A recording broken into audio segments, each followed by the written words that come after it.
Your vocational calling is where your deep passion and deep gladness intersect with the need of the world. I feel like everything that motivates my why ties back to some pain. Every time I think about a superpower that God's given me, I can see it go reverse back to something from my story. My calling is motivated from all the pain that I saw, and I thought if I could be a part of just one family healing, one marriage being restored, one moment of reconciliation, something that if I could just do something that would help push back the effects of the fall that I saw in my story, I feel like I could not be happier, even if it's just one.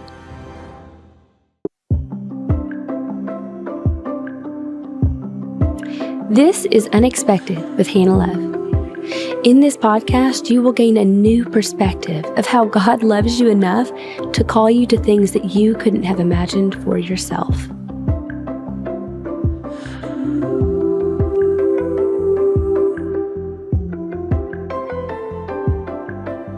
Welcome back, everyone. I have with me today a very special guest and friend. First and foremost, Beth. I have with me Beth Barcus. She is a porter, and I'm going to let her explain more about what that is. But Beth and I go way back, probably close to 10 years now. And it's an honor to have you on. I know you're going to share so much wisdom. I want you to share your story.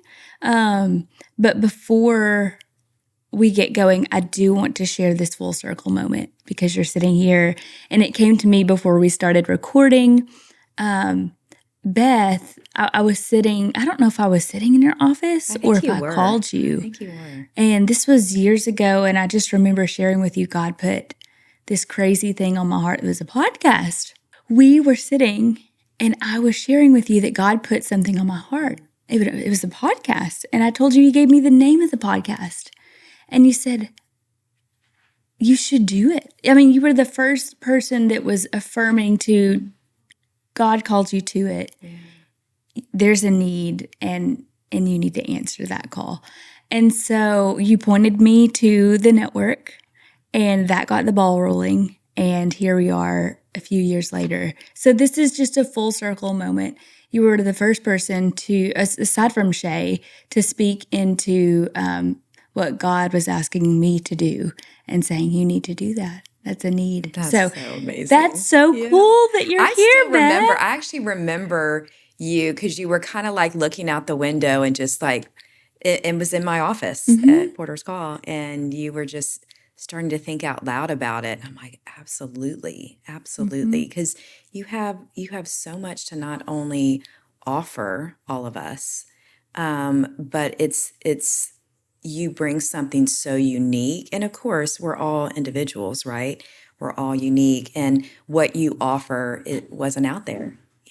So I'm so happy to see the full circle. Thank you. And I also want to say it's so important that you have people in your life who are willing to speak over you and encourage you and maybe call you to something harder and something that you wouldn't have chosen necessarily for yourself. Right. And you did that. You were that voice for me. So, wow, God is just so wonderful and so good to us. But I am going to stop talking now, and I'm going to throw it over to you, Beth. Okay. I would love for you to share first what you do to give everyone a little bit of context, but also I want you to go back and share your story and what led you to this place and what you do now. Absolutely. So I've now, which is crazy to think, I've been at Porter's Call for 15 years. Which is insane. Crazy. And it was started 25 years ago. Actually, 2026 will be our 25th year. And it was started by a man named Al Andrews, who was in private practice. And as he was in private practice, he was recognizing that a lot of the people he was seeing were in the music industry. And he realized, he's like, there are unique challenges that they have. And those challenges need to be really addressed uniquely. And it's very nuanced. And he also said he was seeing a lot of people that couldn't afford therapy. And he said, I couldn't keep cutting my rates. Right. And so basically a couple label heads approached him and said, what do you think about us sponsoring a day of your practice? And so it was one day, turned into two, turned into three, and then it became its own nonprofit. And so that was almost 25 years ago. And he came up with the name Porter because he wanted a different model. He said, I realized that artists, especially this population, artists and their partners, don't just need another therapist, they need a friend. And they need someone that can tailor and customize the care more uniquely because it is such a unique career with those challenges. And so he came up, him and his wife came up with the name Porter because back in the early Benedictine monasteries, at the monasteries, they had a porter, and it was a lay person. So it wasn't a monk, it was a lay person that would basically man the door of the monastery. It was the first place that you can come to when you come to the gates. And so if you were a weary traveler and you knew you needed rest and you knew you needed prayer, you needed food, you needed a place to sleep, you knew you could knock on the porter's door. And the porter would call out a blessing, which is why we have porters call out a blessing. And the porter would say, give me your blessing. So even this weary, worn out, rugged, life traveler had something to offer. Yeah. And so that porter would welcome in the traveler, the visitor. And it says, if the Benedictine order said, if the traveler and the visitor is hungry, you feed them. If they're thirsty, you give them something to drink. If they need a place to stay, you let them stay. If they have wounds, you help bind their wounds. And if they need prayer, you pray for them, and you send them out better than when they arrived. Wow. So that's really the work of the porter, is that we get to find out what they need, help them get what they need, and we just get to be a safe friend. And so even though all of our porters have their masters and they're clinically trained, it's really special that all of us feel really compelled to do this work differently. And so we lay aside all of the rules of licensure and we call ourselves porters. And we offer all of that free of charge, which is always what I wanted. Like when I was getting my master's, I was like, I don't want to do the charge. And I know that not to be disparaging about that, it's a need, but I just knew that wasn't really what felt comfortable to me. And so I was like, this is always what I wanted to do, is provide care free of charge, to do it in a more relational way, and to know that I can come into your home. You can come into my home. We can go grab lunch.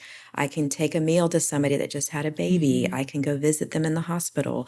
Like, to me, that's life. That's relationship. Yeah. And that's where I believe healing best happens. That's so beautiful, Beth.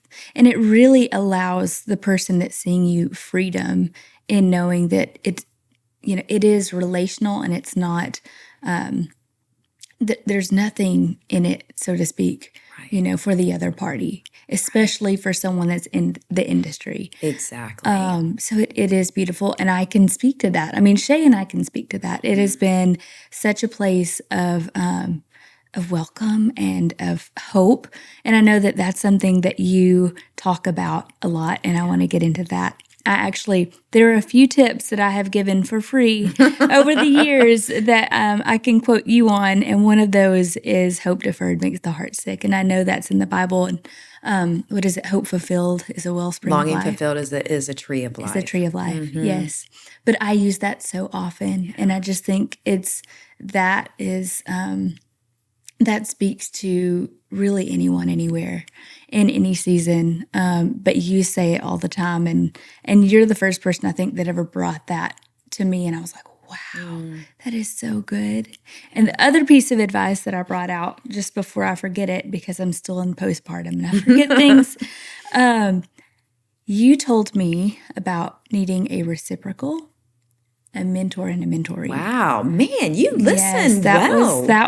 Listen, I have clung on to that through the years because I have actually asked people that I love through the years, you need a reciprocal. Who is that for you? So those are two really big and important things that you have brought to me. You've brought so many important things to me, but I wanted to pull those out just before I forget them. Yeah, that's huge. And you're right. Those are things, because what I hear often is someone will come in and say, I can't talk to anyone. And we want to be a safe place. We are confidential, but it is hard to know who to trust. And this business can be really lonely. If you're just starting out and you're just trying to fill a room of 10 people, it's lonely. If you're filling arenas of, tens of thousands of people, it's lonely. Yeah. And so you need to be known. And so at Porter's Call, we want people to feel like they belong and they're known, but we also want to help them cultivate their gardens of relationships. Right. So who are the people pouring into you? Who are the people you're pouring into? And who are those reciprocal, safe, vault, confidential friends that are like ride or die? Yeah. Like they go all the way with you. That's true. I mean, it's not something that you would think of on the front end, and people shouldn't worry about it. But even I know that I remember sharing, I don't feel like I can find a small group at church. Not that I couldn't find it, I could easily join one. But how do you, being married to someone in the spotlight, join a group that's public, not knowing what you can share, who you can share with, not knowing if someone could call it into a tabloid magazine.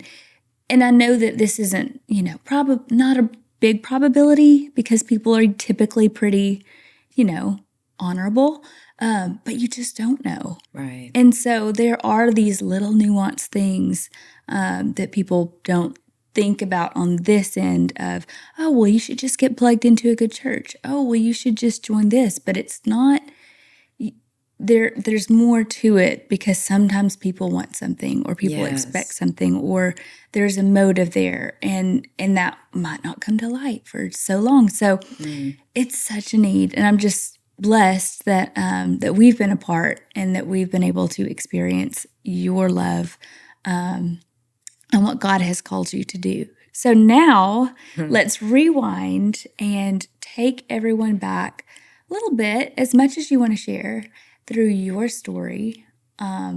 Because one thing I love to tell my listeners is that you don't have to be a pastor to minister to people. You don't have to be a teacher or a preacher to minister, to do the thing that God called you to do. Your giftings and your history is all a part of where you can minister and to who you can minister to right in front of you. And I see that in you. You don't have, a theologian's degree, but you minister every day. And we can all do that in our own capacity. Right. So share what got you here and how you are walking in your giftings and landed in this place. Yeah, well, thanks for saying that. And I do believe that there is a place for all of us, even if we're in similar industries, right?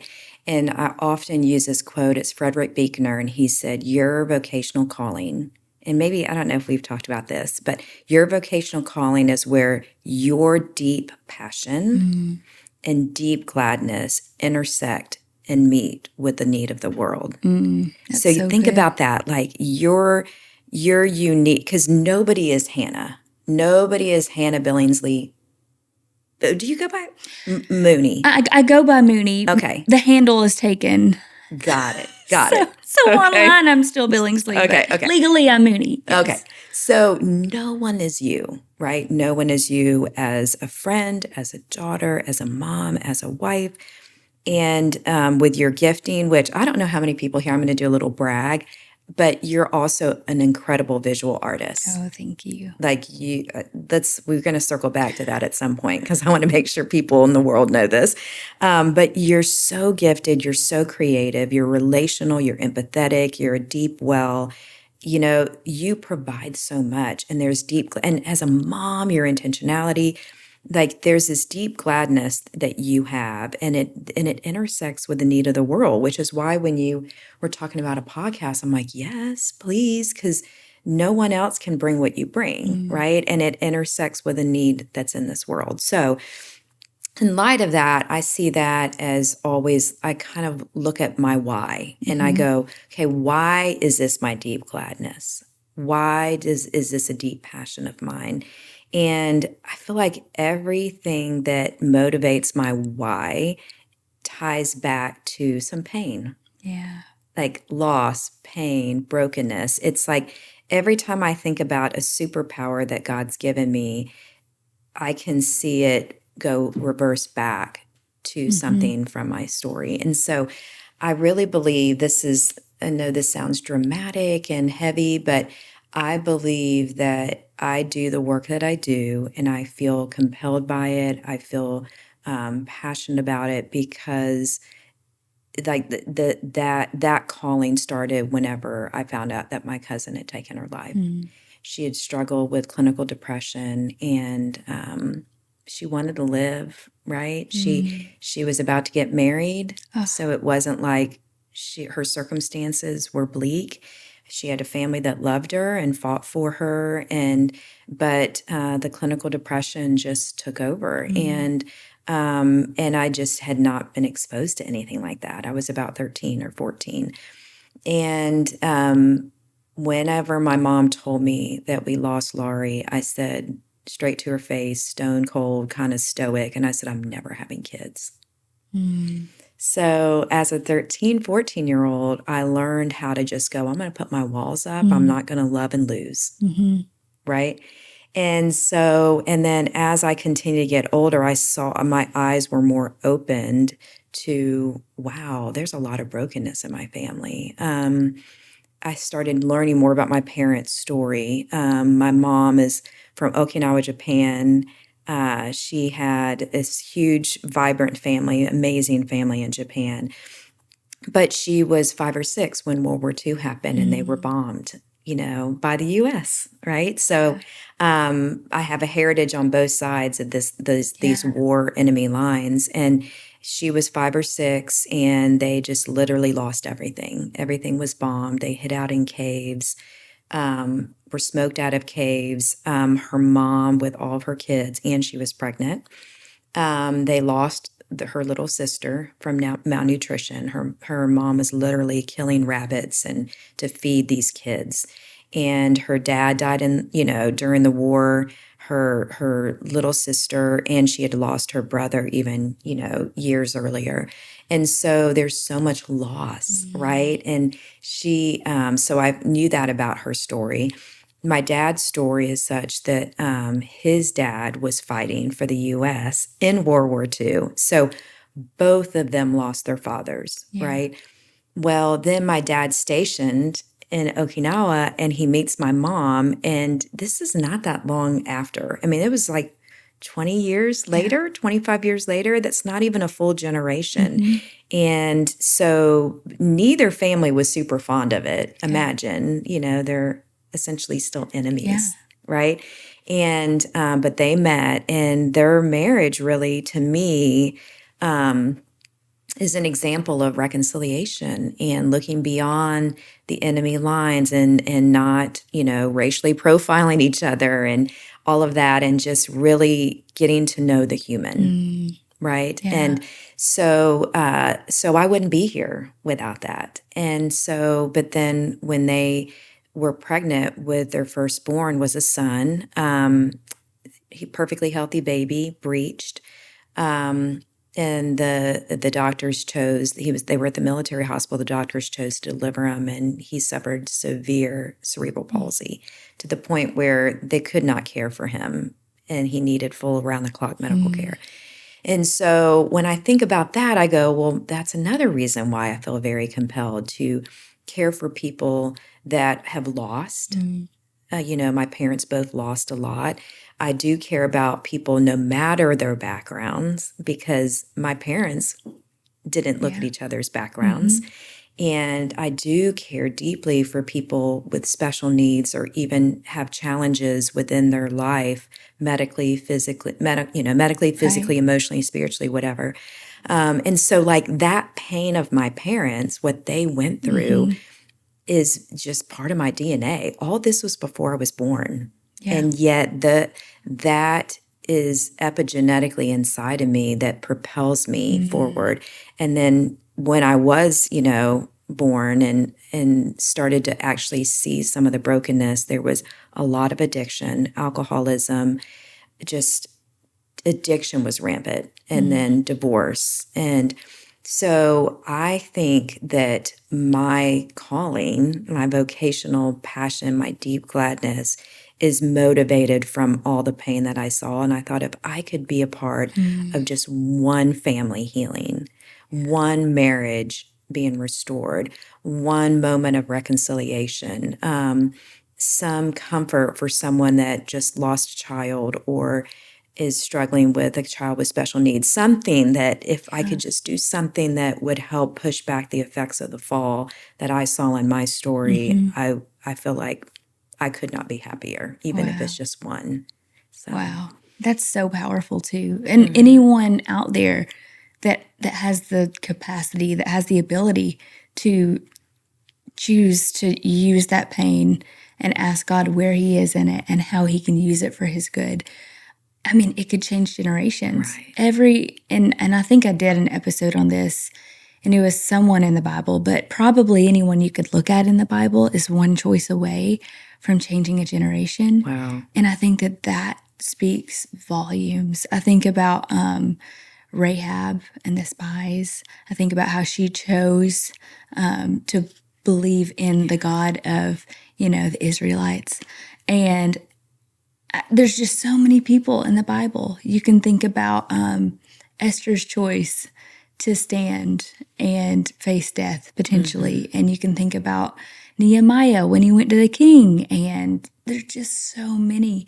But those choices that seem like it's just one choice can change generations. One family that you have touched, our family, will change generations. I mean, the work that we've done and the healing that we've done, that will pass down to our kids. That's part of their lineage and our legacy. So I just think it's so powerful that you made that choice. And I think that there's so much wisdom in it, even at such a young age, that you saw it. And instead of running from the pain, you chose really to embrace it. Yeah. Yeah. What do you think it was in you that made you choose to step towards it rather than away? Yeah, I definitely would say that wasn't at 13 or 14 when I found out about my cousin passing away. It was definitely much later in life, but as I look back in retrospect, I realized that was the turning point. And, all the drug and alcohol abuse and addictions, I was like, those all kind of painted this picture of we live in a very broken world. I would say I came to faith when I was about 16, and I found that all my friends were like, Beth, you should be in counseling or something because everybody comes to you and wants to talk. And I thought, oh, well, is that even a job? Like I could actually get paid just to listen to my friends? Like I could do that. And so I remember my friends saying that. And at the time when I was in school, because I'm 53, so I was in college and graduated college in 94.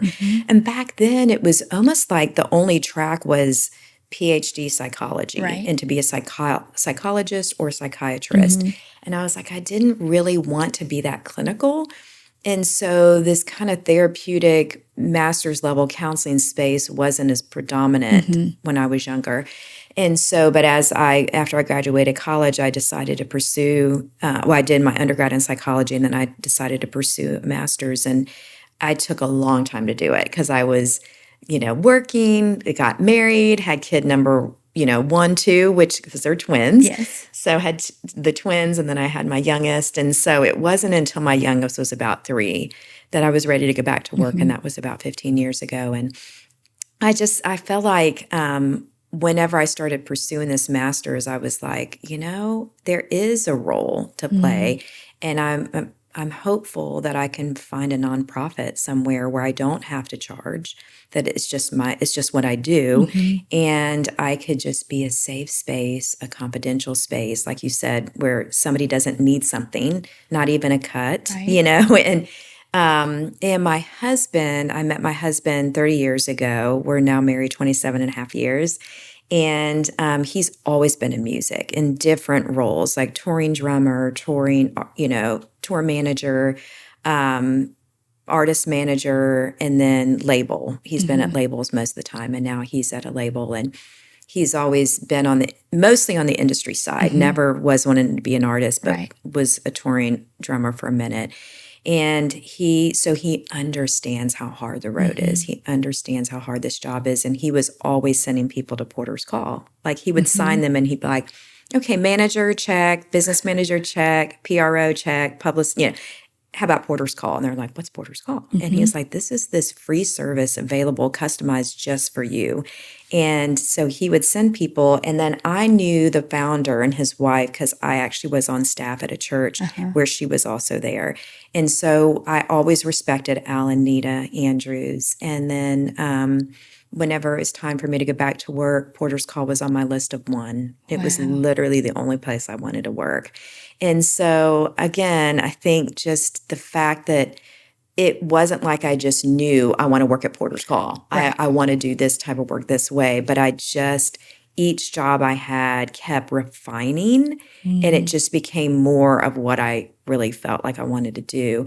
And so when Al retired a year and a half ago, about a year ago, he was like, in basically the board and had challenged Chad and I to step up and be co-executive directors.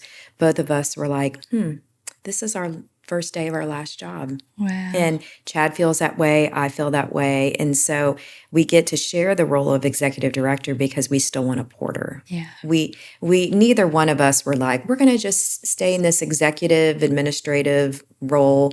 We were like, we have to still see people. Yeah. Like, I can't cut that part of me off.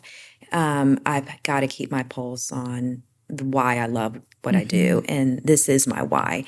So yeah, it just is one of those things I just continue to fall into. And the more I've been in it, the more I realize, wow, God knew all along. He knew before I was born. He was shaping my story. And then as I came to faith and really was with other girlfriends that called that out in me, I started to see it more. So it's kind of like each step of my personal growth started to shape what I'm doing for my job. I call it job in quotes because it's like so not a job. Like really, like I get to come and visit with your littles and visit with you, and that's my job. Yes. So it's just such a gift, such a blessing. I love that. Yeah. Do you have any moments that you can just pinpoint as like, this was a mile marker, like this was a God, like a full God wink, and just like I knew he was there and this is so orchestrated? Yeah. I mean, I would say throughout my life, there's too many, really too many to count. I mean, just... You're always telling me to write it down, but you need to be writing it down. I don't write it down. I don't either. I know. It's terrible. I know. I'm not practicing what I preach. I do. I'm like, you need to journal this. And there's just so many. I mean, I would say in funny is that I think those turning points really came whenever hard things happen. Yeah. I mean, in pain and in loss, and whether it's me personally or my family or a friend or someone I'm portering, those are moments where I'm just like, wow, okay, this is where you actually have a choice to say, I believe that God really is who he says he is and that he has a bigger plan, even if I don't see it, or I can choose to kind of go my own way and make my own path. And so, but I feel like all those turning points are almost always in those weird places of pain. Yeah. So one was just pretty recent. So this one's super fresh. I don't have to write this one down. But I just lost my brother who had cerebral palsy. He was 58 3/4. His birthday is December 21st. And so he would have been 59. And he lived far past what any doctors said that he could.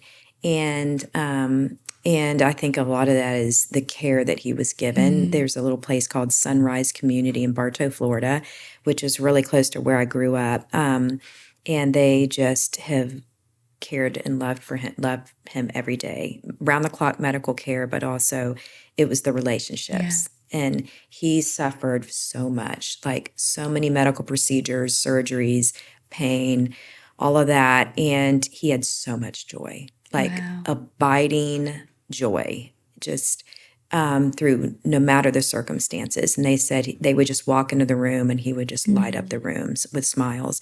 And he couldn't speak. He couldn't sing. He couldn't walk. He couldn't eat. And I just thought, wow, the moment he went to heaven on October 11th, I was like, wow, he is tasting food for the first time. He is running, dancing, singing.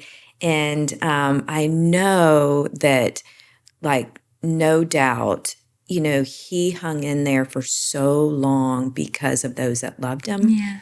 And I was like, this is amazing that someone who can't win any awards, he can't make any money, he can't earn any degrees, he can't collect any possessions, had a huge impact on the world. Huge. Huge. Like, the people that got to know him throughout his whole life and cared for him were like, he changed my life. One woman's like, he got me through my cancer journey. He got me through chemo. Like, so I'm going, okay, why do I overperform? Why am I working so hard to achieve if I can just show up and be present and love someone and make them feel special? I've done what I need to do. Yeah. And so it's those kind of learning moments that I just feel like I want to live life differently. I don't want to just be on this treadmill of achieving and producing more and more and more. It's like, what does it look like to just make someone smile and give someone joy? And so, yeah, it is actually, I learned the most from my kids, from children, from people that are struggling, people that are marginalized, people that are in deep despair. That's who I learn from. Like, those are my professors in life. So that's why it's like, I get to do this job, meaning I get to just learn from people. I mean, I know that the people I've met with over the years have taught me how to be a better mom because they've shared stories of how maybe their parents didn't do so well and the pain that they're experiencing. I'm like, oh my gosh, I'm a helicopter mom. I need to lay back. Oh my gosh, I'm being too controlling. I need to stop that. Like, I am learning from the people that I'm supposed to be helping them. Yes. And we all can do that. Beth, that's so beautiful. Oh, the picture of joy from your brother and what he brought. And honestly, it's so powerful to me because of this industry. And like you said, no awards, no striving. No striving. And I think because I'm a mom too, and you know this, but our children bring us joy just to be. Right. They don't have to do anything. They don't have to do anything. And I think that we miss that a lot. And I think it comes down to more how we view ourselves versus how we see how God views us. Right? Because we feel we do need to perform or strive, or we feel like we need to produce to receive. Right. And we don't, because, God created us and loves us and we're his children. So anyway, that's profound and that is beautiful. I think you're spot on. Like what you just said is that about your kids. I tell people that all the time. And for those that don't have kids, I'm like, kids, people that can't do anything for you. They do everything for you. Like, they just teach us, like you said, a brand new newborn baby. I'll say, what can that child do in this world to accomplish anything? But they'll be like, well, nothing. They poop and they pee and they cry and then they need to eat and then they do it all over again. I'm like, exactly. And how valuable are they? Yeah. Like, our value and our worth is not tied to anything we can do. It's there intrinsically. And I think whenever we spend time really hearing people's story and listening to their pain and being there for them as a friend, as a parent, as a sibling, whatever, I think that's when we learn more about, okay, that's what matters. Right. I can add value to their life by just simply valuing them, right? Yeah. Okay, so I have 2 questions for you. Okay. One, where do you go to get filled up. I knew you would ask this Yes. question because you've asked me that. Because, well, you just pour. You're one Yeah. of those that just pours into, and what you do calls for that. So what do you have? Who do you have that pours into you? Yeah, thank you. I knew you would ask me because you've asked me before. And because we're friends, I'm not your clinician, you're not my client, we're friends, we're journeying together. You have done that to me. You've been like, I'm going to treat you to lunch. What's going on? Tell me about you. And you porter me, right? And we do that reciprocal. And so for me, I have a really amazing husband who is my best friend, and I know I can tell him anything. So that's my number one go-to. I have great friends and people that I know that I can unpack things with. I've had a rough, losing my brother, but then there was things before and after that, and health of, elderly parents that are aging and really needing a lot of help, and it's scary, their health. That's just, it's been hard, but having a sister that I journey with, friends, my husband, and then honestly, the staff at Porter's Call, it's like we really do porter each other, and we don't journey alone. And then of course, Al Andrews is still, I always go, Al. so I have a friend who is curious, so this joke of it's really me. And so he's still, my mentor and porter. And then people like Matt Signore, who is an advocate for Porter's Call and is just a listening ear. He's a sounding board. And again, the whole staff. So I definitely have places to go. And then I get to do things like, I'll do neurofeedback and that's been helpful. And there's other craniosacral, work. And so there are other things that I need to do for my body and my mind and my emotions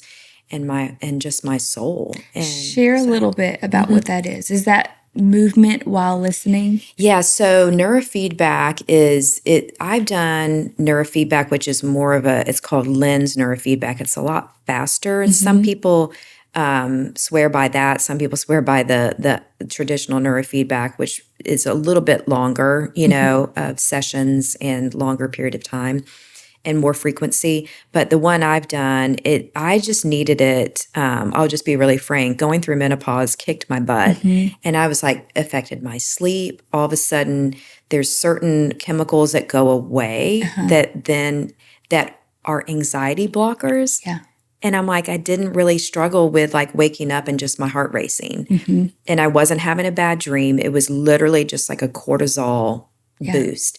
And it's not a cortisol that you want. And so when some of those chemicals go away, you don't get those cortisol blocks. And so I was like, I need a reset. My brain needs some resetting. So whether it's sleep, that type of thing, stress, focus, and that was super, super helpful. I bought a package and it was fantastic. And you can always go back. Even if you got like a concussion, you can go and they can do some fixing.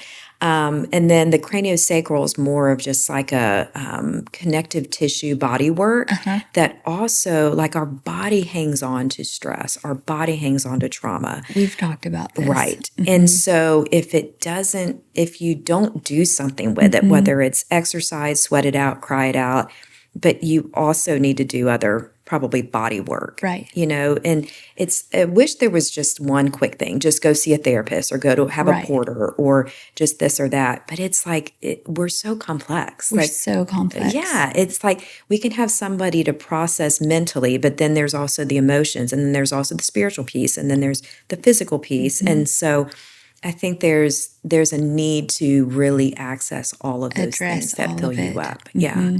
So it's depending on the season. I feel like I need to go back for lens neurofeedback. I think I need to go back given what this past 6 weeks was like. And then I really need to get to walking more. Like I do that at night. Like I'll come home and I'll walk with my husband or my daughter, and I love that.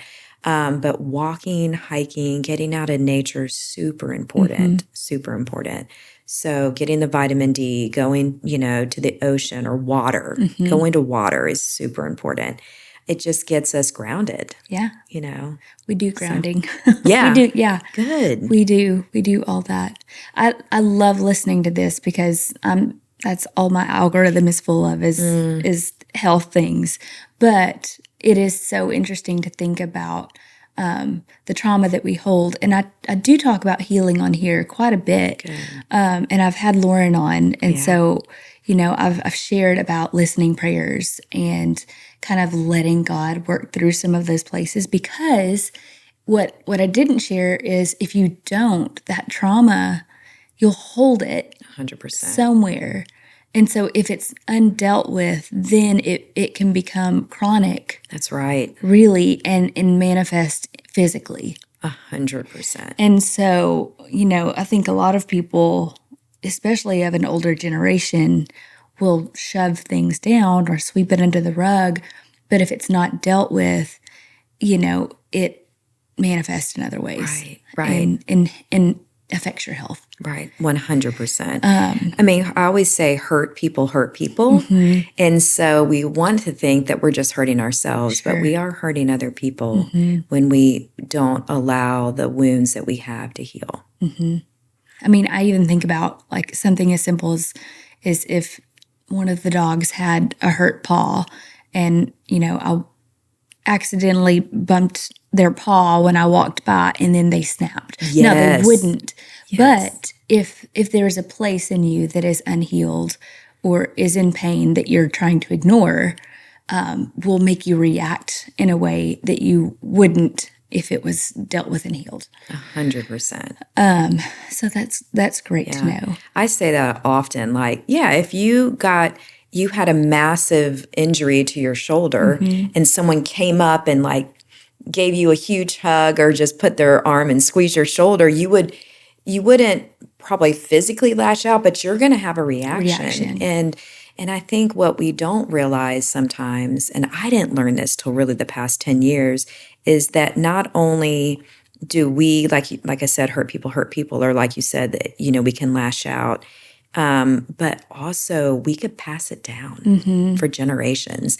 And that's why even in my DNA, I held war for my mom, my dad's losses, anything like alcoholism or addiction. We know that there's predispositions for that, but we also hold trauma. And, the loss of my brother, even though he wasn't lost, his life wasn't lost at birth, there was a huge loss for my parents at birth. And I hold that in my DNA. And I don't think I really struggled. I didn't think I would be a helicopter mom or struggle with fear of my kids' safety until I had them. And then I'm like, oh my gosh, I'm a crazy person.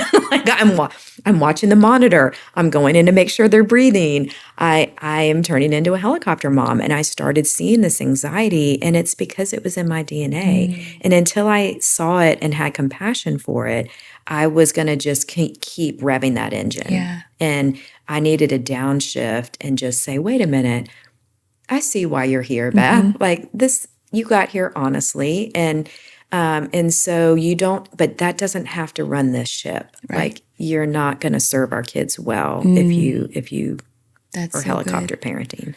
I love the wording there of being compassionate, seeing yourself compassionately. Because I think especially as women, we can be super critical. Totally. And be like, what's wrong with me? Why am I acting this way? But I love that you could see that, which leads me to my next question. Your self-awareness is very good.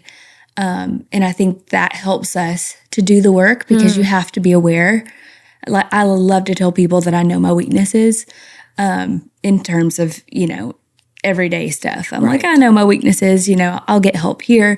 But there are other places where I'm not I have blind spots, which is why it is good to have a reciprocal and we haven't explained this, but a reciprocal is, you should probably explain this more than me, but it is someone that you're on the same footing. You both pour into each other. It's a two-way relationship.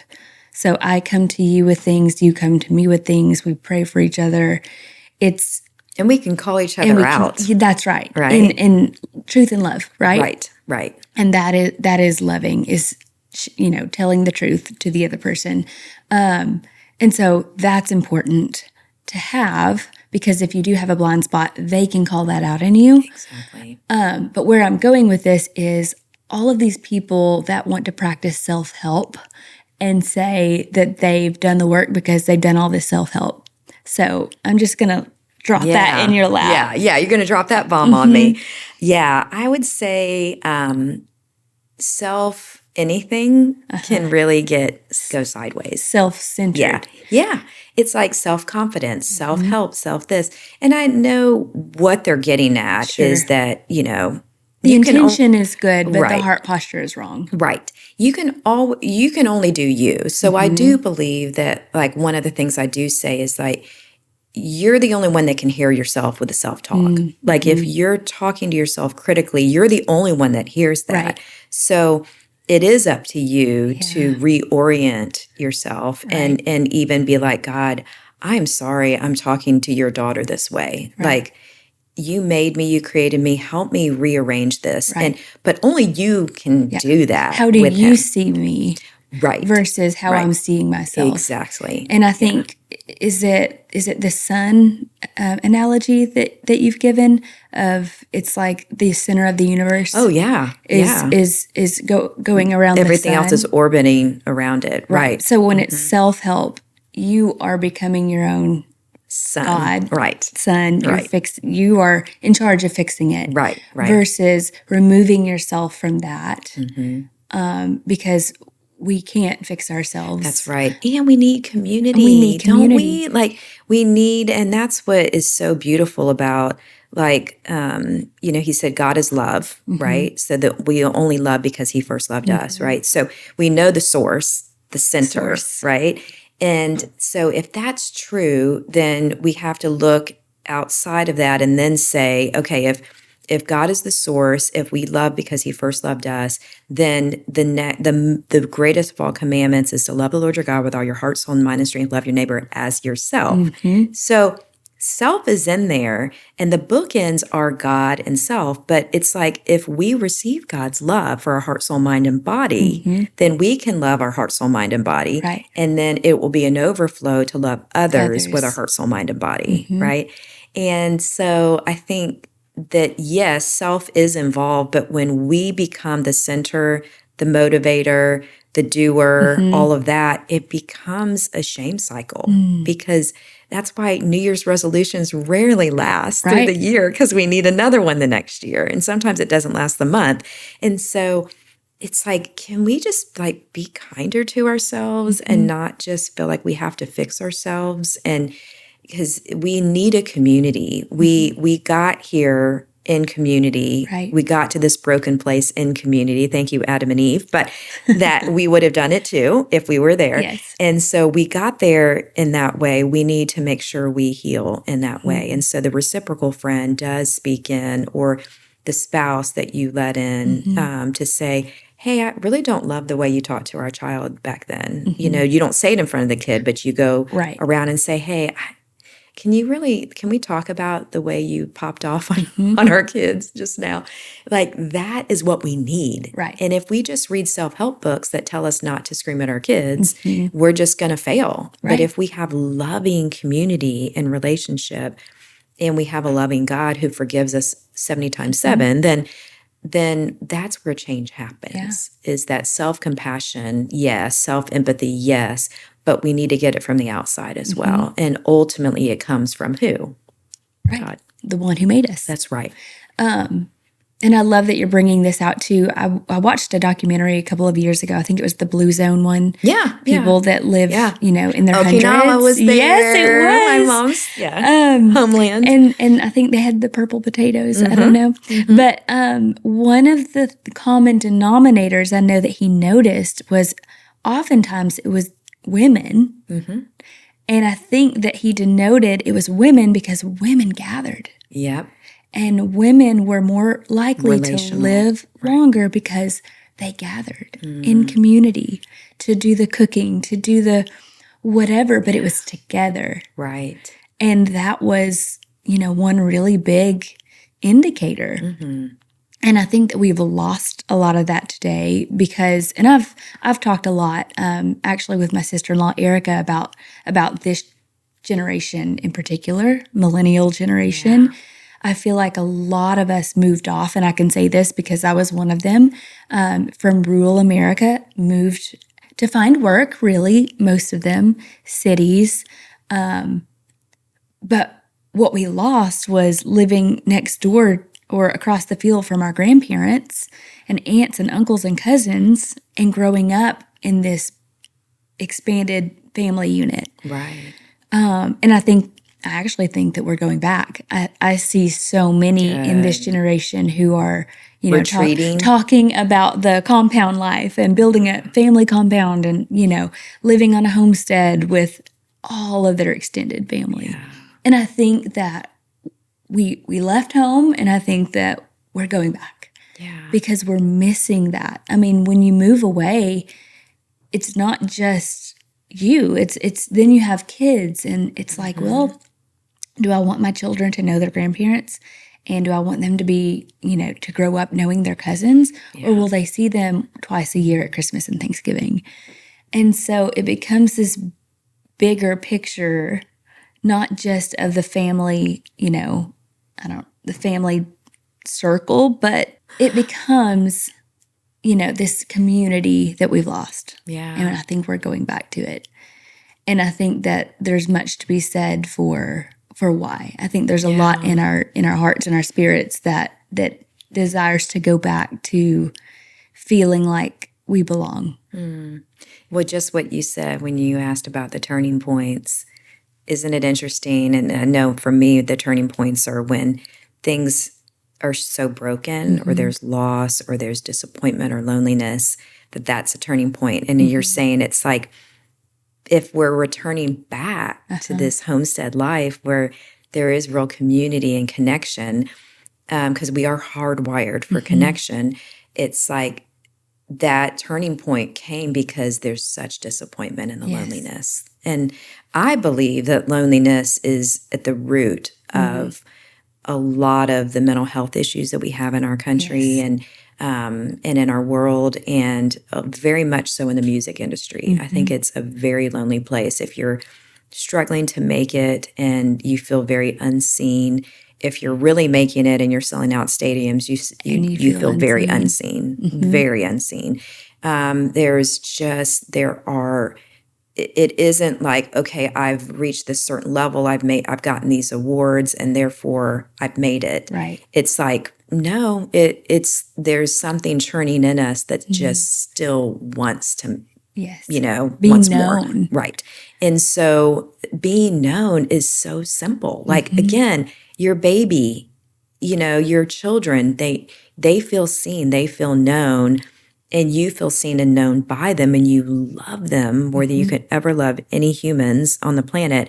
And they haven't performed or done anything, right, to get that. So again, the turning point back to this more connected living is coming because it's not working. Something is really broken, and people are really lonely, and we're losing people at a rapid rate.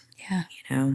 To your point of feeling isolated in the industry, I mean, I can share, especially in the early days, Shay would say, well, how do you perform? How do you get up on stage in front of thousands of people, 5,000 or 10,000 people, and this noise and them singing back songs that you're singing or that you wrote, and then you just all of a sudden are on a bus and it's quiet and it's alone.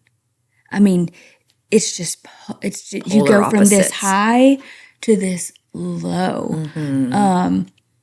And so isolation, it doesn't matter. It doesn't matter where you're at or what the industry is.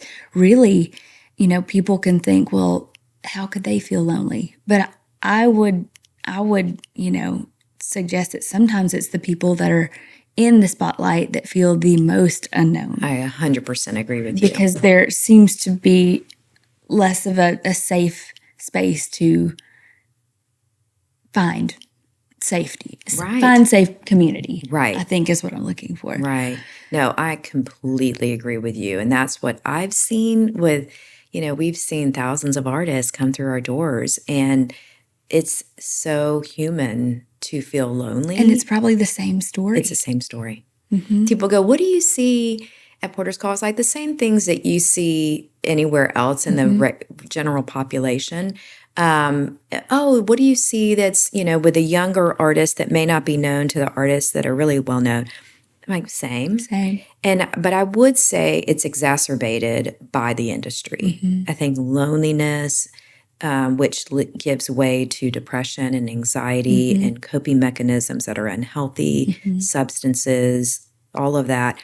I really feel like the pain of loneliness that then folds into all these other secondary things are very, very exacerbated by this industry. And I don't say this industry in a disparaging way. I just am saying that when I just gave this analogy just recently at a panel that I just did. And I said, you're in a pressure cooker and you've got all these regular life pressures, and you've got pressures from your childhood trauma, and you've got pressures from just living life. And then you add in the career pressures and social media and competition and expectations, all these things. So this is a pressure cooker, and we're all in a pressure cooker because we're on a burner, right? Life is hard.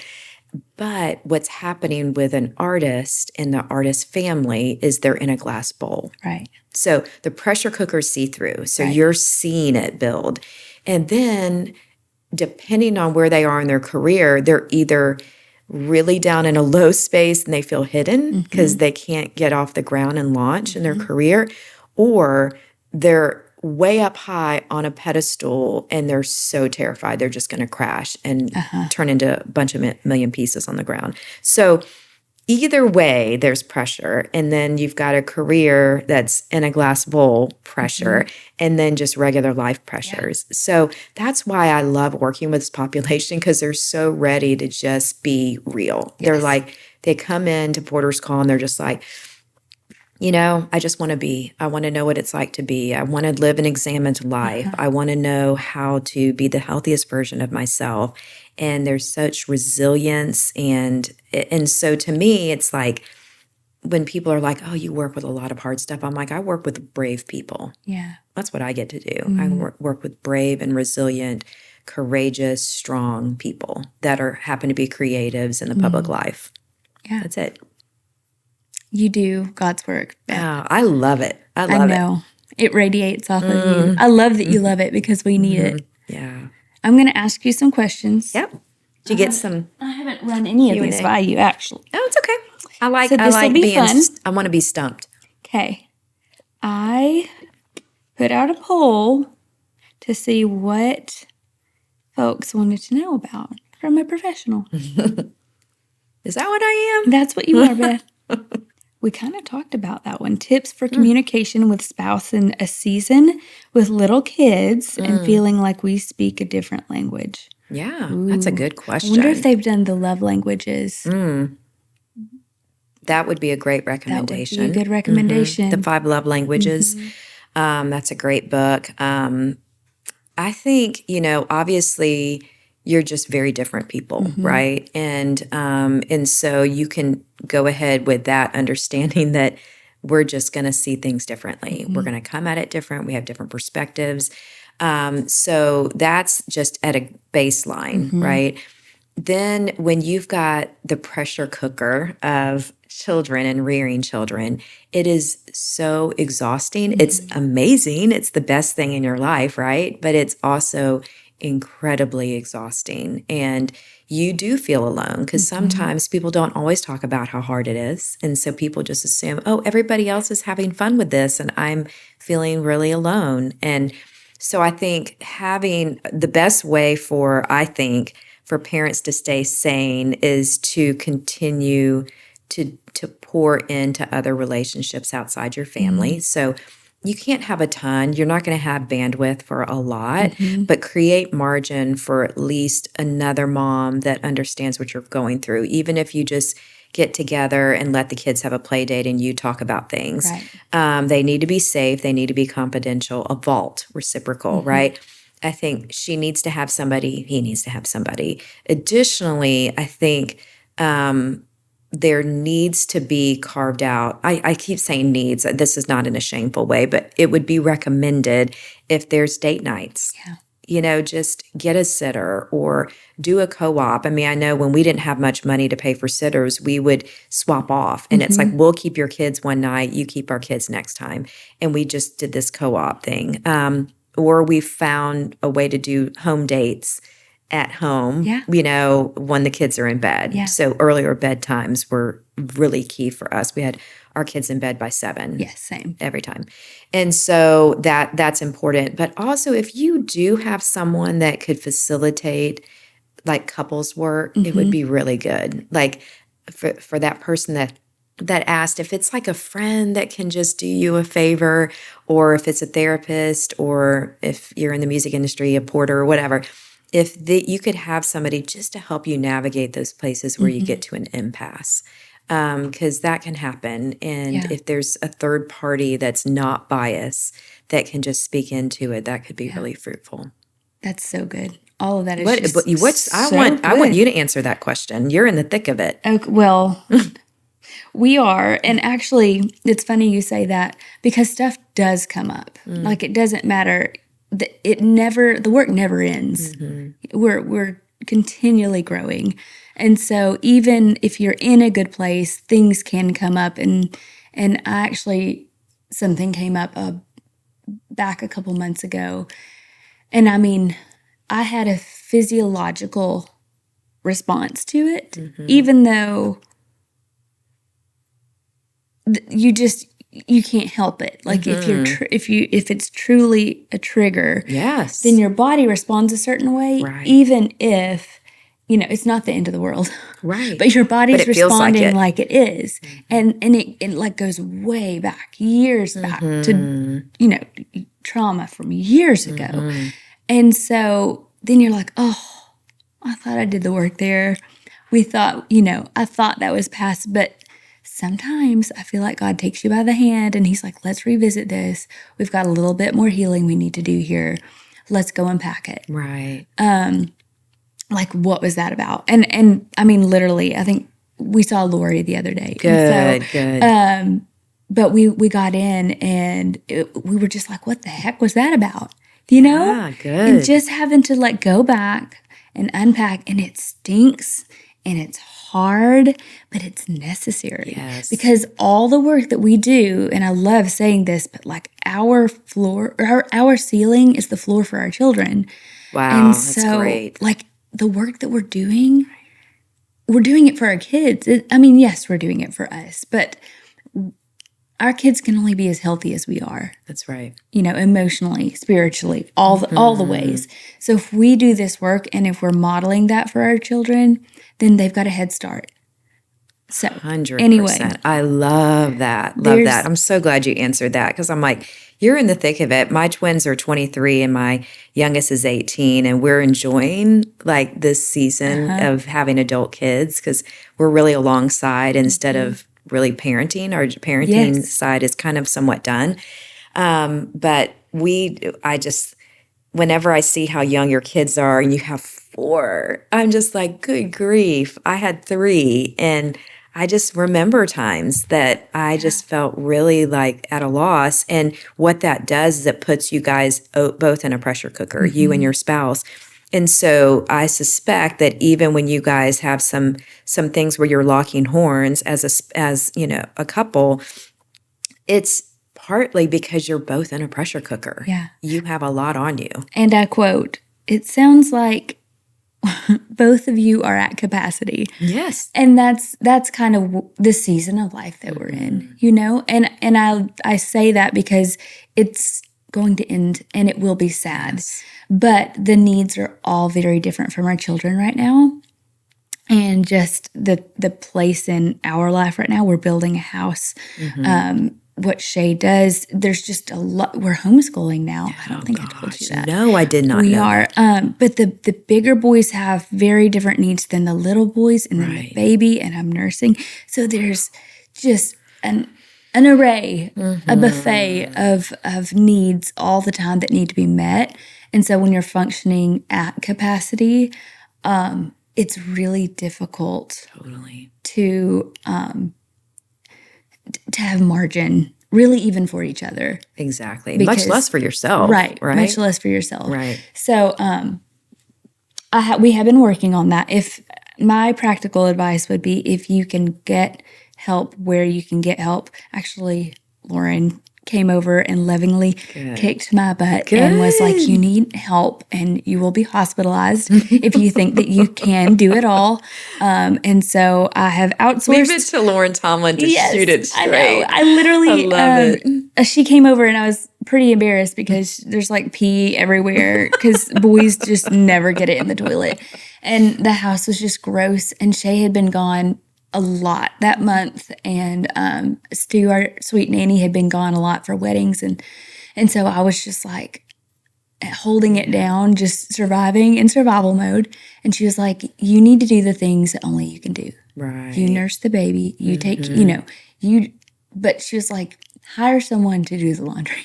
Yeah. Which sounds outlandish to me. Right. And she was like, why are you? And I was like, well, Mom. And she was like, your mom did it, but she had 2 kids. You have 4 kids. Get the help.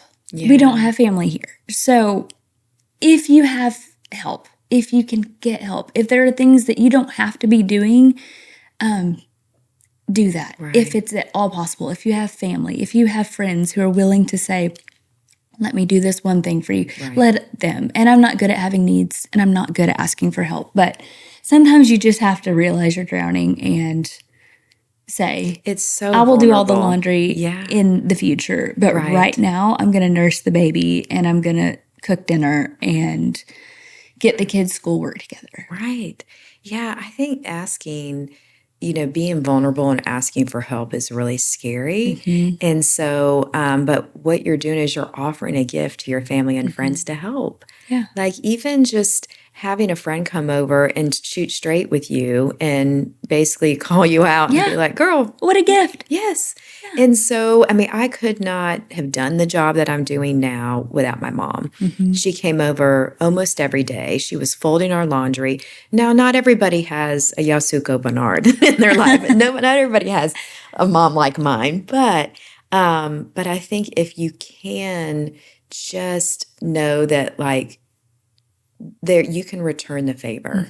If a friend is in a season where they have more bandwidth, ask them and then just say, I will pay it. I will pay you back, and I will pay it forward. So I think just asking for the help is so scary. I'm that way too. I'm very much, I'm just going to do it. Strong, and I'm independent woman. going to muscle through it. And that's just it's not pretty because you're going to crash and burn. Yeah. So. And it doesn't really help anyone. No, it doesn't. Okay. I hear somebody. Oh, yay. Pitter patter. We might get a visitor in here. Let's do it. I hear some feet. Oh, it looks like he got his favorite book. Okay, I'm going to ask another one. This is funny. Does mom guilt ever go away? Oh my gosh, no. I wish. I so wish. I have a that just means you're a good mom. Yes. Yeah. That's all that means. 22, 23-year-olds and an 18-year-old, I still feel guilty. Still. And it's like the slightest thing could happen and I still feel like, oh, is that my fault? Could I have fixed that? It's just, I don't think it goes away. Yeah. I just don't. I wish it did.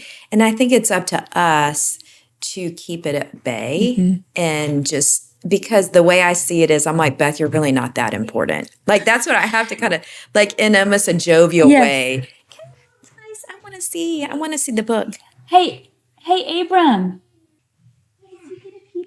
Those are big books. Oh, wow. Oh, this is a new one. Oh, my goodness. How was it? We're still rolling, but I just thought it'd be cute. No, you're good.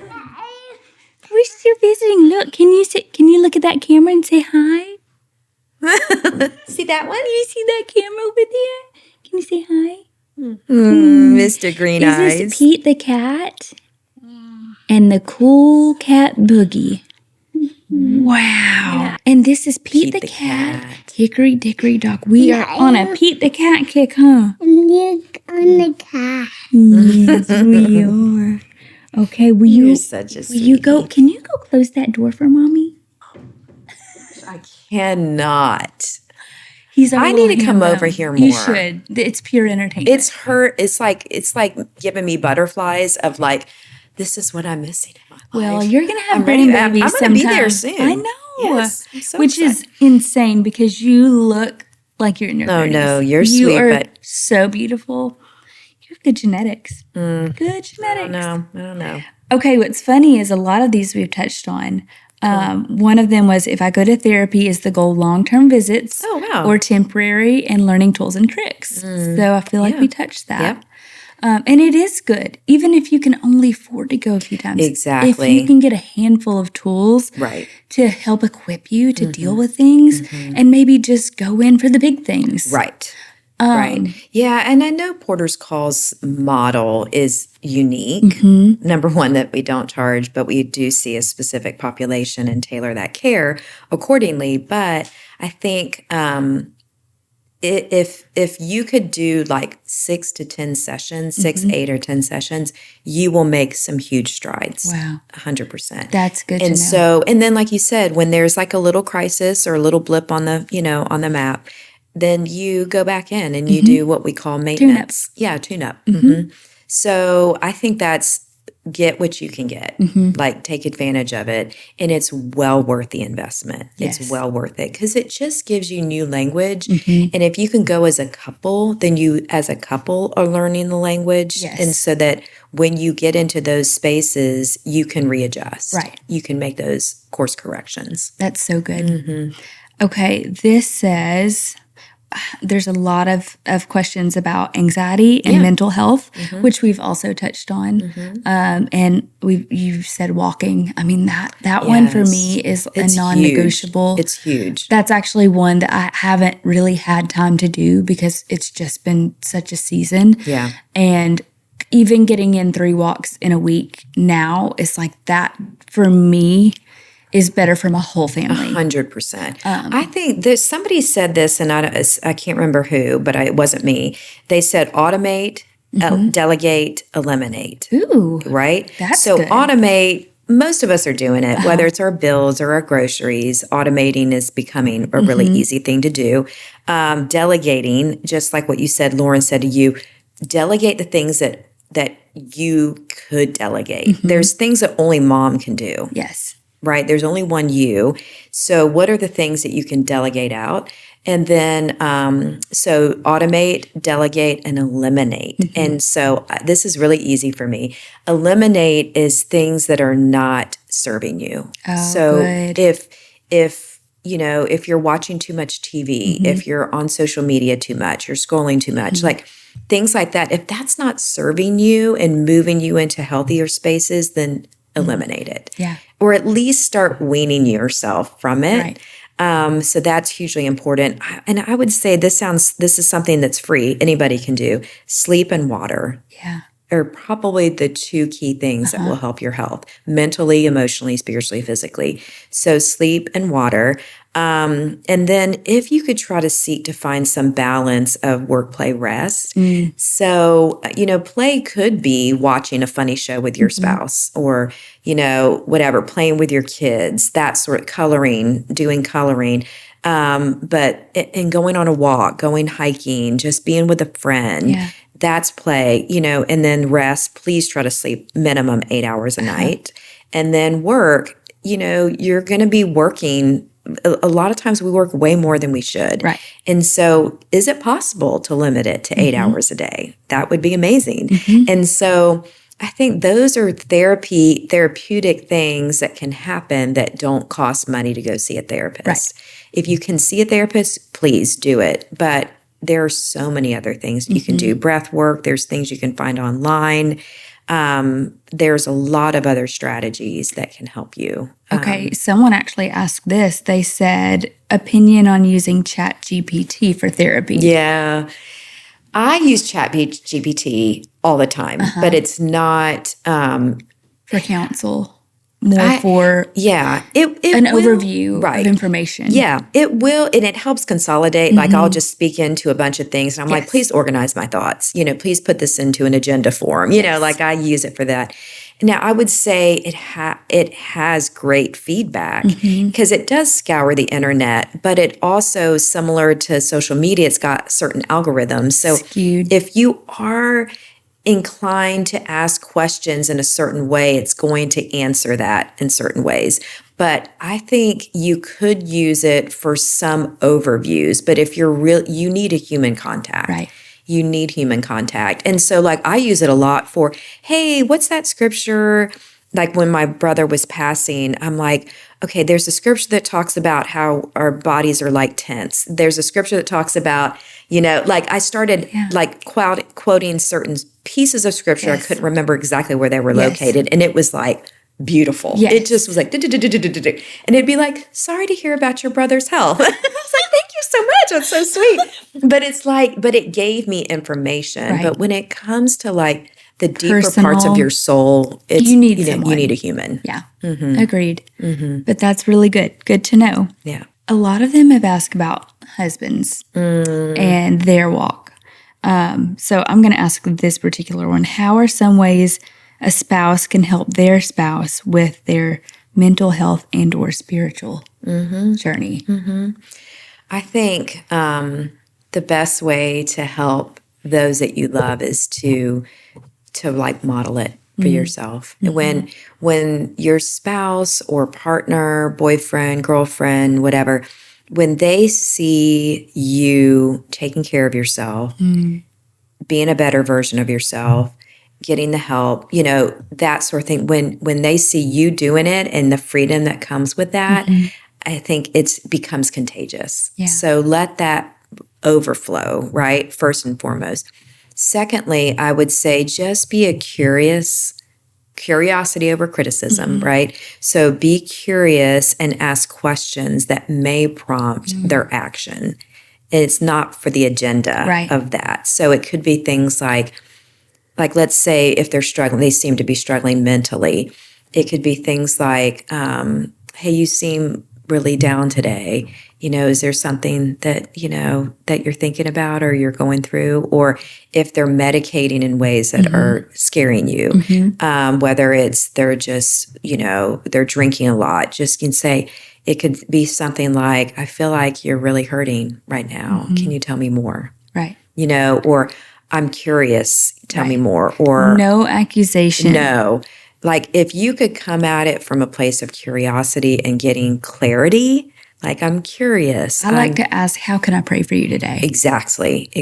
And make sure you do it, right? And make sure you do it with them. Like it's one thing to just be like, I'm going to pray for you, but how about do it right now? Even if it's a 5-second prayer, like right then and there. Or even a text. That's right. 100%. Sometimes I've texted out, hey babe, You've done, I'm praying. And I literally will like text out what I prayed over him and send it. Right. And I'll just say, as a friend of yours, I mean, you have done that for me. You have written out prayers and sent them to me. You've taken a picture of a red bird and sent it to me. I mean, like you are doing that. So that's why, I mean, I don't mean to keep throwing things back on you, but you just have so much of life that you've lived out as a model. And I know what I've experienced in relationship with you. How would you answer that question? I mean, never ever come across as accusatory. Yeah. And Shay and I both, we're on here quite a bit actually, and we've shared a lot. Good. And so I can say, honestly, that some years are hard. Some years you're waiting and you're waiting for them to get there, because Shay would say himself that he felt either resentful or he felt like not doing it because he didn't feel like he could match my level of spirituality. Right. And that's not what you want either. And so it genuinely, you have to live out and you have to pray. And like you said, not just like say it, do it. Because there were years where I was on my face praying, and and speaking life over my husband. And honestly, I've talked about this before, but speaking over your husband like he is the man that you know God called him to be, and not the man that you're seeing. Right. Saying that, praying that, saying it out loud, saying it in front of your children, saying it in front of him, and taking that to God. Because there is something about the spoken word, especially when you're speaking truth and you're speaking God's word, that makes your inner man want to come up rise up and meet that. Right. So those are just some practical things that I think you can do and things that I have done. And again, we're all still a work in progress, but there will be a day when he wakes up and he says, and sometimes you can invite them in. Shay and I've talked about this too. I had to apologize to him for not letting him be the leader of our house. I wanted him to be the leader, but I realized at some point that I never let him take that place. And he thought that I was doing just a fine job on my own. And so He's like, she doesn't need me. Exactly. Right. And I had to let go of that piece of control. Yeah. And even if I didn't think he was doing it the way that I wanted it done, I had to say, you are the leader of our house. And I'm so sorry that I didn't let you take this place. Take it. Right. I'm going to take my hands off of it. Right. So again, these are all just like practical applications of like maybe there is a time and a place where you need to invite him into that. Or maybe you're still in a place where you need to be praying over him and calling out the man that you know that God is calling him to be. Either way, there is hope. And Shay and I have lived it out and we're continuing to do the work. And you can continue to do the work as long as God is the one that's the center of it. Right, right. Wow. So preach. And I've witnessed that. Like I've been able to see that over the course of years. And you did exactly what you said what you just described. It's not like you did practice what you're preaching, basically. Mm-hmm. It's funny. I remember the first time I ever met you coming into your office, the old office. Yeah. And I remember coming in and sitting down and I was like, we don't really have any issues. Do you remember that? I was like, we're not here because we have issues. We just want to be proactive so we don't have issues in the future, which is hilarious. It's so good. And I know that like we all have issues because we're humans and we all have some level of dysfunction from our growing up and that we bring in. And so I didn't judge that at all because that's how I came in. That's how everybody comes in. And unless their manager or somebody else drug them in the door, right? Then they feel like they have to say the crisis they're in. But yeah, there's no judgment there because truly we don't see it till we see it. Right. And we're not ready to work on it till we're ready to work on it. And so it's like, okay, I'm not going to force that. So yeah. How funny. I forgot you were back at the old house because we've known each other for so long. Upstairs. Yep. That attic. We were. Gosh. And we've come a long way. That's so amazing. Before kids. That's insane. Okay, one last thing, and this is not on my questions, but it is a question because I have seen you live this out. I have watched you send your babies off to college, which is crazy. Right. I remember when they were graduating high school. Yep. And I've watched you so beautifully let them fly. And I've heard you share about their relationship with Christ and it becoming their own relationship with Christ. And I'm thinking now that Brandon Lake, Gabby Barrett song, what is it? It's about the children. Do you know the song I'm talking about, Joe? In your family, in your children. No, it's no. Okay, wait. I'm gonna pull it up because I have it right here, and I listen to it almost every day. But the lyrics of it are that these will raise these children up. Yeah, I know you. For you, basically saying that my prayer for them is that they have their own walk. Yes. That it becomes their own walk and they're not just borrowing ours, our faith. Right. Anyway, but I thought of you, and I think of you when I get sad about the boys, leaving, and they will, and they're all boys, and that's something else I get sad about a little bit.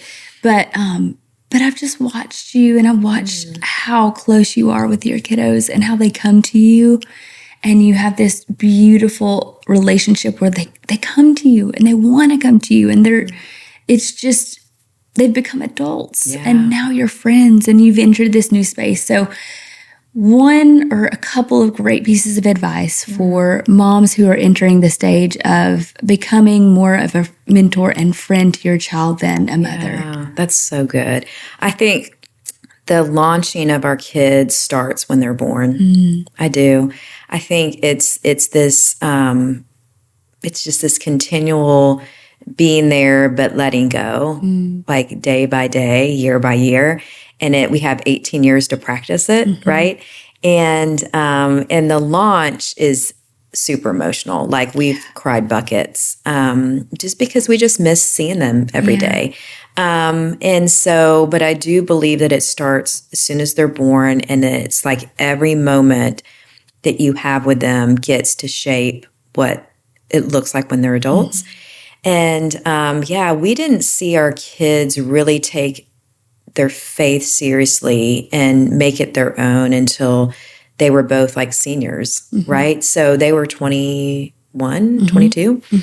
And they definitely would say, yes, I'm a Christian. I was born and raised in church, and my parents are, and yada, yada. And but as far as them like really coming alive to it is one of the most beautiful things to behold. I mean, my husband and I were just talking about this yesterday. I was like, I literally feel like I'm ready to just go to heaven. Like it feels like complete. Yeah. And I'm not saying that fully, but I feel like, but all three of our kids are seeking Jesus genuinely, authentically. And I wouldn't have known that 5 years ago. I wouldn't have known that 4 years ago, 3 years ago. And you only can pray for that. But I think the cool thing is it's really not letting go. It's just watching them fly. Yeah. It's watching them fly. And I feel like if they stayed kind of under our thumb, really, too long, they wouldn't be able to fully grow into who they are now. And now we really are friends. I mean, we're friends. I would love, there's times I'm like, there's been a couple of times like, I really wish Jude was here. I wish Karen was here. I wish Michael was here, like in this conversation, because I think they bring something different. Then they kind of complete the full story because you're only hearing it from my perspective. But I just think it's so much fun. And I think when I say it starts from the time they were born, I would say you're sorry every time you wronged them. Yes. And that you were out of line. Say you're sorry immediately and ask for their forgiveness. Look them in the eye. Take ownership. Number 2, admit that you're wrong, even if it's not wrong to them, but just wrong, like when you're struggling or whatever. Not overshare, but definitely let them know, hey, I don't have this all figured out. I'm just learning this. I'm sorry, that sort of thing.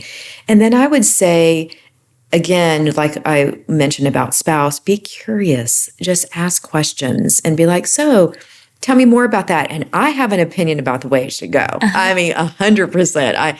I'm like, I so want to give my opinion. I want to give advice right now. And I just have to stay curious. And then you hear them process it and you're like, oh my gosh, that is so much better than I would have said. And I mean, my daughter right now is navigating this, breakup. And I am amazed. Like she's reading me these messages and I'm like, she is so wise. I'm like, I was never like this at 23. I'm not like this at 53. She's 30 years younger and she's saying things and she didn't need our help. This is all authentically her.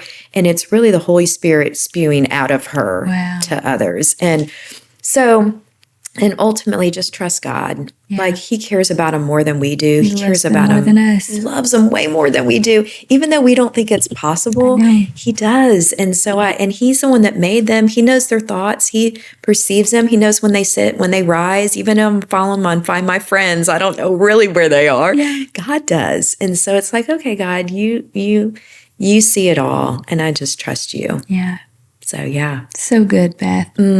I could sit with you all day. We'll probably have to do a part 2 at some point. Oh, Yeah. I love that. I love it. Honestly, just to get you in. I know. I was going to say, I'll just come over and hang out with the kiddos. Yeah, we would love that, especially Abram. Did you hear him? He was like, come back and say hi. I know. He was like, I'm not taking a nap until you come say. Oh, gosh. You need to get him down for a nap. Oh, he's going now. Okay.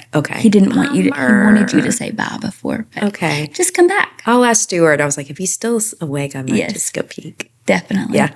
Beth, thank you so much for sharing love your it. time. Of course. For your profession and for your ministry and what you've done, Love and it. for the encouragement to anyone out there that it's like you said, comes to that intersection of passion and the need in the world. Right. That's so beautiful. What a picture. And harness the pain to be the superpower. Yeah. Harness your pain to be your superpower every time. Lean And into it. Lean into not it. run away. Yeah. Absolutely. It's hard, but it's good work. Right. Yeah. Thank you. I love you. Love you. All right, guys. We'll see you next week. Thank you so much for listening today. If this episode has encouraged you, please feel free to share the show with your family and friends. There's a lot of stuff going on in the world today, and my hope is that this show is a candle in the dark.